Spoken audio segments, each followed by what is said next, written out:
Bonjour Mathilde Panot. Bonjour. On va parler des policiers agressés, de ce que vous attendez de la mobilisation de demain, de la polémique aussi autour du drapeau palestinien. Mais d'abord, Sébastien Lecornu poursuit ses consultations. Il reçoit notamment les socialistes aujourd'hui. Alors vous avez expliqué avoir été contacté avant-hier par Matignon, mais vous avez refusé l'invitation. Vous ne seriez pas plus utile là-bas ? Non, et je crois que vous pouvez au moins nous reconnaître que nous avons le mérite de la cohérence et de la constance. Lorsque, en décembre dernier, M. Bayrou nous avait appelé là aussi pour des consultations qui visent à quoi ? À la fois à former un gouvernement, mais aussi à former un budget. Là aussi, nous avions refusé. Pourquoi ? Parce que, comme dans toutes les démocraties, nous demandons au Premier ministre, M. Sébastien Lecornu, de se soumettre au vote de confiance, ou alors nous le soumettrons au vote de censure. Et pourquoi vous êtes les seuls à être refusé d'y aller ? Madame Panot, pourquoi vous êtes les seuls à refuser d'y aller ? Pourquoi vous ne lui dites pas les yeux dans les yeux, ça, Sébastien Lecornu ? Comment se fait-il que vous soyez les seuls à refuser d'y aller ? Mais parce que nous respectons la dignité du Parlement et la dignité de la démocratie. Comprenez que lorsque vous avez un président de la République qui continue coûte que coûte la même politique, qui a été pourtant désavouée par 3 fois dans les urnes, et il faut comprendre quand même l'ampleur de la chute du gouvernement Bayrou lundi dernier. C'est 2/3 des parlementaires qui ont voté contre la confiance. Donc, il ne peut pas continuer cette même politique, coûte que coûte, avec un déni de démocratie qui est évident vis-à-vis de l'élection précédente. Je repose ma question. Tout ce que vous venez de nous dire là, pourquoi vous le dites par voie de presse ou dans votre conférence de presse hier, dont vous recevez un mail, enfin d'abord 2 mails lundi soir, puis il appelle un de vos collaborateurs, je crois, Matignon. Racontez-nous comment ça s'est fait, comment vous l'avez formalisé. Encore une fois, pourquoi vous êtes les seuls ? Les socialistes y vont dans 1 heure, les écologistes y vont, même le Parti communiste y va. Pourquoi vous n'y allez pas ? Pourquoi ? Parce que, encore une fois, nous respectons un ordre républicain. Et tant que le Premier ministre n'est pas passé devant l'Assemblée nationale et qu'il n'aura pas demandé un vote de confiance ou, à défaut, une motion de censure, nous n'irons pas négocier. Et d'ailleurs, nous n'avons rien à négocier avec eux. Nous ne participerons pas à sauver ce qui reste de la Macronie en faisant un soutien sans participation. Il ne s'agit pas de marchander, Mathilde Panot, il s'agit de discuter. Qu'est-ce que vous dites aux socialistes qui vont toute la logique du budget qui est faite, nous voulons une rupture. Pardon, on vous entend, mais qu'est-ce que vous dites aux socialistes qui, eux, ont accepté de s'y rendre, sans sectarisme, disent-ils, pour défendre leurs idées, pour pousser, par exemple, plus de justice fiscale, une modification de la réforme des retraites. Que leur dites-vous ? Nous ne sommes pas sectaires. Nous respectons le mandat qui nous a été donné par le peuple. Et peut-être que ça vous dépasse, et ça dépasse apparemment la Macronie, mais la démocratie, c'est justement cela. La démocratie, c'est plusieurs alternatives et offres politiques qui s'offrent au pays, et c'est à ce moment-là qu'on choisit et qu'on décide. Écoutez, il y a eu, en moins d'1 an, 2 ministres de gouvernement macronistes, 2 premiers ministres qui ont été tombés à la fois par un vote de censure, puis par un vote de confiance. Mais on parle de faire avancer des idées, là, à avoir un gouvernement tous les 3 mois? Ma question, c'est si les socialistes obtiennent des avancées, par exemple, sur une taxe sur les plus riches, est-ce que vous censurez quand même Sébastien Lecornu ou vous pouvez reconnaître que ça irait dans le bon sens? Mais vous vous rappelez des avancées qu'a obtenu le Parti socialiste avec François Bayrou ? Le conclave sur les retraites, vous savez, qui devait revenir sur la retraite à 64 ans, rejetée par tout le pays, rejetée par l'Assemblée, rejetée par l'ensemble des syndicats. Quel a été le résultat de ça ? Rien, absolument rien. Quel a été le résultat des 4000 postes de professeurs qu'ils avaient soi-disant sauvés dans le budget ? Eh bien là aussi rien. Parce que ce qui s'est passé, c'est qu'ils ont dit, d'accord, nous enlevons un peu certains des milliards, mais ensuite, ce qu'ils font chaque année, c'est qu'ils gèlent et ils annulent des crédits au cours de l'année. L'année dernière, c'est 15 milliards de crédits qui ont été annulés ou gelés. Donc je ne crois plus rien. En rien des promesses qui pourraient être faites. Et je le redis, tous ceux qui permettront de sauver Macron tomberont avec lui.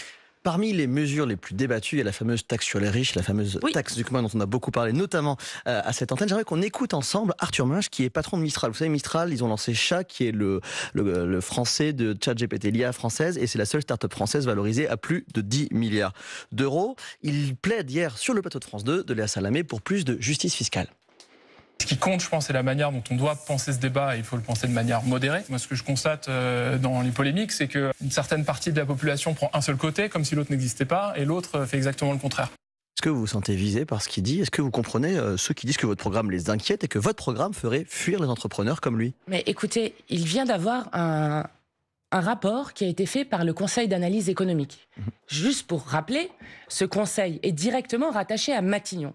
Au moment même où François Bayrou expliquait qu'il n'était pas possible de taxer les plus riches, parce que sinon, ils fuiraient le pays, et alors ce serait la pluie de sauterelles qui s'abattrait sur le pays. Ce rapport parle d'un risque d'optimisation fiscale, mais pas d'exil fiscal. Alors ce rapport montre qu'il n'y a pas de départ des riches lorsqu'il y a une fiscalité qui leur est faite. Alors Mathilde Panot, par contre, c'est un rapport, mais ce même type de taxe a été mis en place en Norvège, et on a constaté ces dernières années que des centaines de personnes les plus riches étaient parties, notamment vers l'Italie, qui pratique une fiscalité très avantageuse. Et il y a une tribune dans le monde de grands économistes qui disent que ça va changer les comportements. Peut-être qu'un rapport ne quantifie pas un exil massif. Mais ce sont aussi des économistes qui ont écrit ce rapport. Mais progressivement, les comportements peuvent changer. Mais écoutez, je vais vous dire, s'ils partent, eh bien, tant pis pour eux. Mais nous avons quelque chose que nous voulons mettre en place, qui s'appelle l'impôt universel, qui est mis en place par un pays, par exemple, comme les États-Unis. Donc, ce n'est pas absolument affreux de le mettre en place, qui s'appelle l'impôt universel. Qu'est-ce que ça veut dire, l'impôt universel? Vous partez de France, les impôts que vous devez en France, par rapport au différentiel des impôts que vous devez payer dans le pays où vous vous êtes réfugié ou exilé fiscalement, eh bien, vous les devez toujours à la France, sinon, vous rendez votre passeport français. Voilà ce que ça s'appelle l'impôt universel. Vous dites tant pis pour eux, mais tant pis pour eux, tant pis pour nous, tant pis pour la France. Non, mais quand même, pour qu'on soit sérieux dans ce qu'on est en train de dire. Les 500 plus grandes fortunes de ce pays ont vu leur fortune multipliée par 14 depuis 30 ans. Si vous écoutez par exemple Piketty, qui parle, l'économiste Piketty, qui parle de la taxe Zuckman, il dit c'est vraiment le minimum du minimum. Donc on prendrait 2% à ceux qui ont plus de 100 millions de patrimoine. Il se trouve que si on prend ces 500 plus grandes fortunes, ils avaient 200 milliards en 2010, ils en ont 1000 à 1200 aujourd'hui. Il dit il faudrait un siècle, si on prenait ne serait-ce que 2%, un siècle pour retourner à la situation de 2010 où les pauvres n'étaient pas malheureux, étaient toujours aussi riches.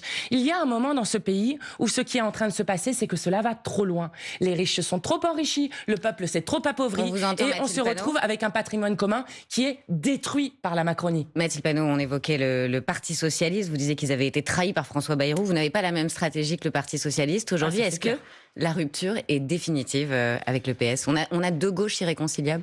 Non, je crois que ce avec quoi nous sommes irréconciliables, c'est justement la Macronie. Et nous ne participerons pas, nous l'avons dit maintes fois, nous ne participerons pas à une forme de grande coalition. Parce ça, on l'entend, mais c'est dans tous les pays d'Europe où il y a eu des grandes coalitions, cela a mené soit à la montée très forte de l'extrême droite, comme en Allemagne avec l'AfD, ou carrément à l'arrivée au pouvoir de l'extrême droite, comme par exemple en Italie. Mais avec le Parti Socialiste, Mathilde Panot, est-ce que des alliances sont encore possibles avec le PS? Par exemple, demain, en cas de dissolution, que se passe-t-il? Vous y allez seul? En cas de dissolution, nous l'avons dit, nous faisons une offre fédérative, et cette offre fédérative fera que dans chaque circonscription, il y aura un candidat qui portera un programme de rupture, celui du nouveau Front populaire. Les socialistes vous ont déjà répondu sur votre offre fédérative en répondant hors de question. Eh bien, très bien, mais rendez-vous compte que... Est-ce que vous avez compris quelle est la leçon des États-Unis et de l'élection de Trump? Est-ce que vous vous êtes interrogé sur pourquoi Trump a été élu alors qu'il n'y avait qu'une seule candidate en face qui s'appelait Kamala Harris? D'accord? Parce que tous ceux qui nous expliquent que sans unité, on n'y arriverait pas, se heurtent à la réalité de ce qui s'est passé en 2022, où nous faisions 22% et nous étions à 420 000 voix d'arriver au second tour. Mais je veux reprendre la leçon des États-Unis. Pourquoi Trump et l'extrême droite a gagné aux États-Unis? Parce que vous aviez en face une gauche qui n'était plus de gauche. Une gauche qui n'a pas assumé les ruptures avec le modèle capitaliste et le modèle de production et de consommation. Socialiste une pour gauche vous qui était complice du génocide, notamment en livrant des armes à Netanyahou. Est-ce que c'est le Parti Socialiste, cette gauche qui n'est plus de gauche? Mais moi, je le dis, toutes les personnes qui se sont fait élire il y a un an, pas il y a 15 ans sur un programme, il y a un an, et qui jettent ce programme par la fenêtre, eh bien, nous ne serons pas avec eux, évidemment. Et vous pourriez mettre des candidats face à un candidat socialiste en cas de législative? Mais il y aura, vous avez entendu ce que j'ai dit? Il y aura un candidat dans chaque circonscription qui portera le programme de rupture du nouveau Front populaire. Mais si vous êtes seule, Mathilde Panot, il y aura des candidats. Vous savez ce qui est en train de se passer? C'est que le Parti Socialiste est en train de créer un front anti-LFI, un front républicain qui va du PS, de la Macronie à la droite. Voilà ce qui est en train de se passer. Ils sont en train de créer un front républicain contre LFI. Anti-LFI, oui, je pense qu'ils participent à ça. Quand vous avez par exemple François Hollande qui explique ça. Quand vous avez un candidat à Paris qui explique explique qu'il n'y aura pas d'alliance au premier tour avec la France Insoumise, mais qu'il n'y aura pas d'alliance au second tour avec la France Insoumise, cela veut dire qu'il préfère un macroniste de la droite, de l'extrême droite, à la France Insoumise. Et en même temps, je crois que c'est grave, vu le danger que représente l'extrême droite dans notre pays, mais aussi dans le monde. Vos sympathisants, vos militants veulent l'union. Je ne sais pas si vous les entendez. Le député LFI, Adrien Clouet, les a entendus. Il s'est fait huer à la fête de l'UMA, justement parce qu'il défendait une candidature insoumise seule. Écoutez. Il me semble qu'on a déjà fait la démonstration historique à 2 reprises qu'on est en capacité d'avoir un très gros score avec une candidature insoumise. Donc, il y aura une candidature insoumise parce qu'il y aura un programme politique de rupture.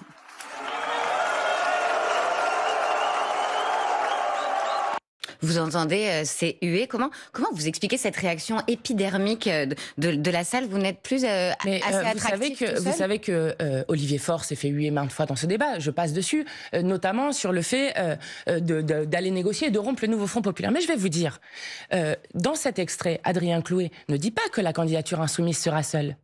Il ne dit pas cela. Nous avons fait, et Jean-Luc Mélenchon l'a fait, j'aurais bien aimé que vous passiez l'extrait, il a fait une offre fédératrice à la fête de l'humanité qui s'appelle l'unité populaire. Il veut une autre alliance avec les écologistes, le Parti communiste, et sans nous le PS, le ferons avec toutes celles et ceux qui sont d'accord sur le programme. Mais je ne trouve pas incroyable que ceux qui ont fait 22% à la dernière élection présidentielle, que ceux qui ont le premier groupe de gauche à l'Assemblée nationale et qui sont la première force de gauche aujourd'hui du pays, puissent avoir une candidature à l'élection présidentielle.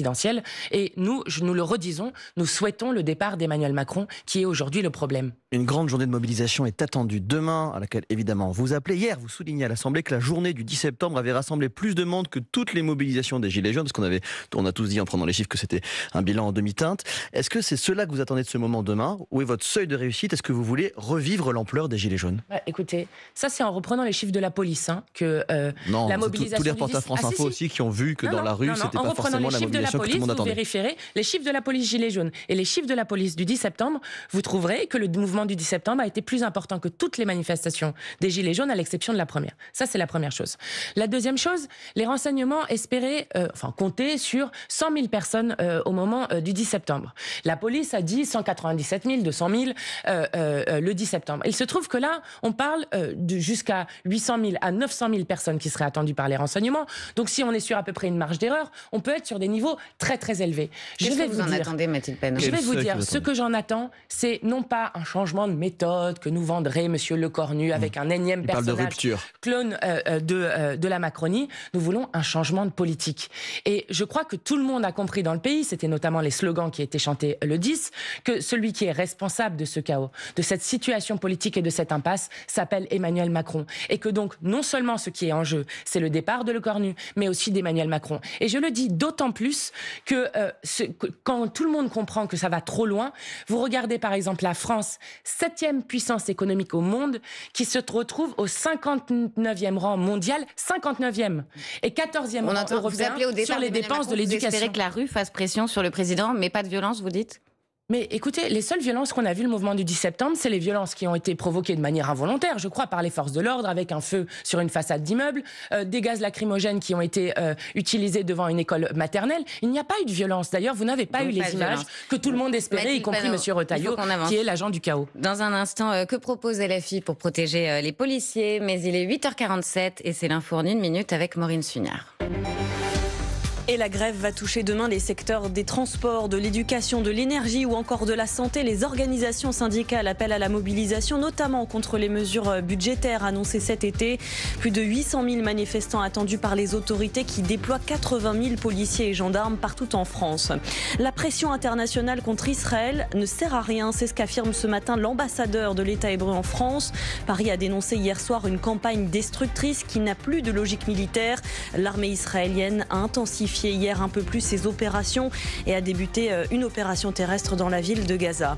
Éric Zemmour définitivement condamné à 15 000 € d'amende pour provocation à la haine raciale et injures racistes, des propos tenus en 2019 par le président du parti d'extrême droite Reconquête. Il avait notamment parlé d'immigrés colonisateurs en évoquant le voile et la djellaba dans la rue. Une défaite, mais un Olympique qui n'est pas passé à côté de son match. L'Olympique de Marseille battu 2-1 hier par le Real Madrid. Un match de Ligue des champions de football. football, ce soir, c'est le tenant du titre, le PSG, qui fait son entrée dans la compétition face à l'Atalanta Bergame. France Info. Le 8-30 France Info. Agathe Lambray, Paul Larouturou. Avec Mathilde Panot, présidente du groupe LFI à l'Assemblée, députée du Val-de-Marne, des policiers à nouveau pris pour cible. Ouais, après le passage à tabac d'un policier à Tourcoing jeudi, samedi, ce sont 7 policiers qui se sont fait tabasser par un groupe de personnes à Reims. Vous avez peut-être vu les images de ce lynchage purement gratuit, pour reprendre la formule du procureur. Est-ce que vous constatez, vous aussi, ce phénomène de violence contre les policiers, et est-ce qu'il faut prendre des mesures pour les protéger ? Je crois que déjà, il faut dire que c'est inacceptable et que c'est insupportable. Et évidemment, derrière, il faut que la justice puisse faire son travail rapidement, avec d'ores et déjà des dispositifs qui existent, qui protègent particulièrement les policiers. Donc je crois qu'on n'a pas besoin de rajouter des arsenaux, mais par contre, on a besoin que la justice puisse faire son travail correctement. Donc pas de peine minimum pour vous.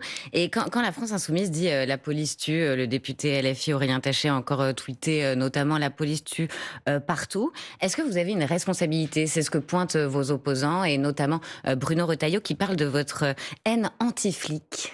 Je trouve ça assez grave que les éléments de langage qu'on retrouve sur toutes les télés Bolloré se retrouvent ici dans le service public. Mais je vais répondre. De l'Intérieur. C'est vous qui avez écrit la police tue partout, Mathilde Panot. Oui, mais c'est un fait. Vos tweets, c'est un fait. Enfin, je veux dire, on peut parler d'Adama Traoré, on peut parler de Souhel El Khalfaoui. Donc c'est un fait pour vous. De Cédric Chouviat. Oui, bien sûr, il y a beaucoup de cas. Et d'ailleurs, même la France est championne d'Europe du nombre de tirs qui sont mortels par les policiers. Et donc, je pense qu'il faut s'interroger. Mais je vais vous dire, moi, je vais répondre à cette question. Nous sommes la seule force politique de ce pays qui œuvrons pour que la police soit respectée parce qu'elle respecte les droits des citoyens. Et ce que nous faisons en demandant ainsi qu'on agisse fort contre les violences policières, c'est justement quelque chose qui est à la fois bon pour les policiers et bon pour les citoyens. Et je rappelle que c'est M. Sarkozy qui a enlevé par exemple la police de proximité, et que cette police de proximité nous manque terriblement aujourd'hui. Mathilde Panot, Olivier Faure appelle les mairies à hisser le drapeau palestinien le 22 septembre, jour de la reconnaissance de l'État palestinien par la France à l'ONU. Alors vous n'êtes plus d'accord sur rien avec le PS, sauf peut-être sur cette initiative ? Oui, mais nous soutenons partout le fait qu'il y ait un soutien qui soit affiché à la Palestine. Regardez par exemple en Irlande, devant le Parlement irlandais, depuis mai 2024, il y a un drapeau palestinien. Mais je vais vous dire, pourquoi ça m'embête ? Parce que il y a des polémiques qui sont faites tous les jours sur la question de la Palestine, et ces polémiques visent à cacher ce qui est en train de se passer à Gaza.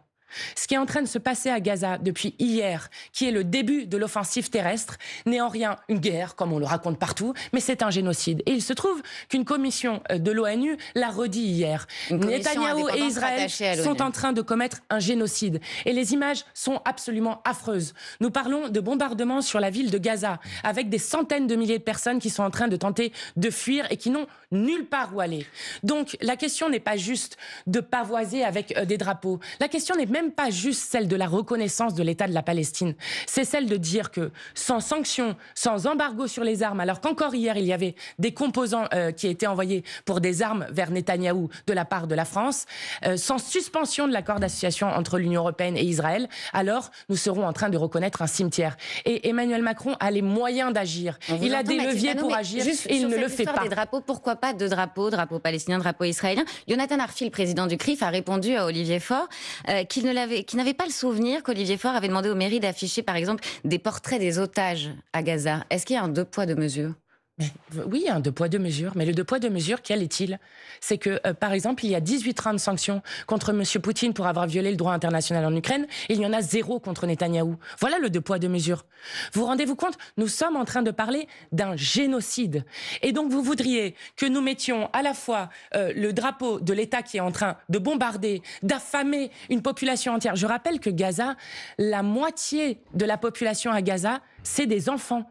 Et on entendait Ils sont en train de commettre un génocide contre des enfants. Et on entendait voilà de quoi nous parlons. Donc tout cela est complètement indécent. Madame Panot, on entendait hier justement un médecin revenant de Gaza qui faisait un parallèle très fort avec Verdun et qui disait qu'il avait vu des paysages comparables à ceux de 14-18. J'aimerais maintenant vous faire écouter Marine Le Pen. Elle était l'invitée hier d'Europe 1. Et il veut ce que veut toute la gauche française et européenne, c'est-à-dire refaire des juifs des parias. Est-ce que vous voulez refaire des juifs des parias? Je vais vous dire, le danger dans ce pays, définitivement, c'est l'extrême droite. Parce que assimiler nos concitoyens juifs et juives dans ce pays, mais dans le monde, avec une politique génocidaire de l'extrême droite israélienne, est extrêmement dangereux. Et d'ailleurs, je veux assurer de ma solidarité et dire à quel point je trouve ça regrettable que dans notre pays continue la criminalisation des voix pour la paix et pour le droit international. Là, je vous interroge sur l'explosion notamment des actes antisémites et la haine anti-juive. L'Union juive pour la paix, qui a été perquisitionnée la semaine dernière pour apologie du terrorisme suite à 2 communiqués de presse. Maintenant, ça suffit. Nous refuserons à tout moment qu'on assimile quelqu'un du fait de sa religion à ce qui est en train de faire Netanyahou. Ce n'est pas possible et c'est ça qui met, y compris en danger, nos concitoyens juifs et juifs. Et nous serons toujours du côté de celles et ceux qui sont les gardiens de l'unité du peuple de France. Mathilde Panot, la déclaration de New York adoptée à l'ONU pose les bases d'un État palestinien sans le Hamas qui devrait remettre ses armes à l'autorité palestinienne. La fin du Hamas au pouvoir et un État palestinien démilitarisé. Est-ce que ce sont aussi les conditions d'un État palestinien pour vous, à LFI? Non, je crois que... évidemment, il y a une victoire populaire dans la reconnaissance de l'État de Palestine, et y compris sur le fait que des pays, dont la France, sont obligés de bouger parce que les peuples du monde entier sont en train de se mobiliser contre le génocide toujours en cours. Mais il y a de gros problèmes dans ce qui a été décidé justement et qui va être acté lundi prochain lors de la reconnaissance officielle de la Palestine. C'est quoi les problèmes? C'est la fin du Hamas au pouvoir ou c'est un État démilitarisé? Non, c'est une question d'enterrer le droit international. Je rappelle que par exemple, dedans, il n'y a pas le droit au retour des Palestiniens, et ce alors que selon toutes les résolutions de l'ONU, il y a un droit au retour des Palestiniens, suite notamment à la première Nakba. Ça, c'est la première chose. La deuxième chose, c'est que faire un État démilitarisé, quand vous avez en face une puissance militaire telle, avec des drones et autres, c'est de fait ne pas assurer la souveraineté et l'autodétermination du peuple palestinien. Donc moi, je suis assez inquiète de cela, et je le dis, il faut continuer plus que jamais la mobilisation. Elle continue. Donc vous êtes contre un État palestinien démilitarisé, on vous entend. Suite à l'offensive terrestre, ce soir, à 18h30, place de la République. Autre dossier majeur, une rencontre Trump-Zelensky est envisagée la semaine prochaine en marge de l'Assemblée Générale de l'ONU. On va voir évidemment si elle a lieu. Est-ce que, comme Jean-Luc Mélenchon, vous estimez, je le cite, que le départ de Zelensky est la condition de l'accord? Il l'a carrément qualifié, je cite, de président de rien. Et ce faisant, ne reprenez-vous pas le narratif de Vladimir Poutine? Mais écoutez, on nous a dit 1000 fois que nous étions poutinistes, poutiniens, je ne sais pas comment vous voulez dire ça. Nous sommes le seul mouvement politique. Vous voulez le départ de Zelensky? Je vais vous répondre là-dessus. Nous sommes le seul mouvement politique français qui avons non seulement aidé à sortir, accueilli et pris en charge des opposants russes à Vladimir Poutine et des opposants à la guerre. Donc, est-ce que vous voulez, oui, non, le départ de Vladimir Zelensky? La deuxième chose, Jean-Luc Mélenchon l'a très bien expliqué, donc je vais réexpliquer ce qu'il disait. Il se trouve que nous sommes favorables à une issue diplomatique, politique à la guerre que mène Vladimir Poutine en violation de tout le droit international. Mais Mathilde Panot, si vous voulez qu'il y ait, écoutez juste, si vous voulez qu'il y ait une négociation et qu'ensuite cette négociation puisse être respectée, alors je pense qu'il faut d'abord un cessez-le-feu, que dans le cadre de ce cessez-le-feu, il puisse y avoir des élections, y compris si c'est Vladimir Zelensky qui est de nouveau élu, très bien, mais avec une légitimité de celui qui va négocier pour que la paix puisse tenir. Est-ce qu'il est président de rien? Est-ce qu'il est illégitime pour vous? Mais c'est pas une question d'illégitime. Il se trouve que depuis mai, je crois, son mandat s'est terminé. Mais parce que les partis expliquent qu'il n'y a pas les conditions nécessaires à faire un vote. Justement, c'est pour ça que je parle de cessez-le-feu. C'est pour ça que je dis, qu'est-ce qui va se passer s'il y a, par exemple, des négociations de paix qui se font et que juste après des élections se tiennent et que ce n'est plus M. Zelensky qui est là et que celui qui est arrivé juste après remet tout en cause. Donc, je crois qu'il est important pour la pérennité de la paix qu'il puisse y avoir derrière une légitimité qui soit donnée, y compris si c'est de nouveau M. Zelensky. On entend Mathilde Panot. Comme tous les jours, c'est le moment de la question qui a retrouvé sur les réseaux sociaux de France Info. Aujourd'hui, la question qui gratte pour vous, Mathilde Panot. LFI a mis en demeure la maison d'édition Plomb pour la sortie à venir d'un livre sur les liens de votre parti avec des islamistes.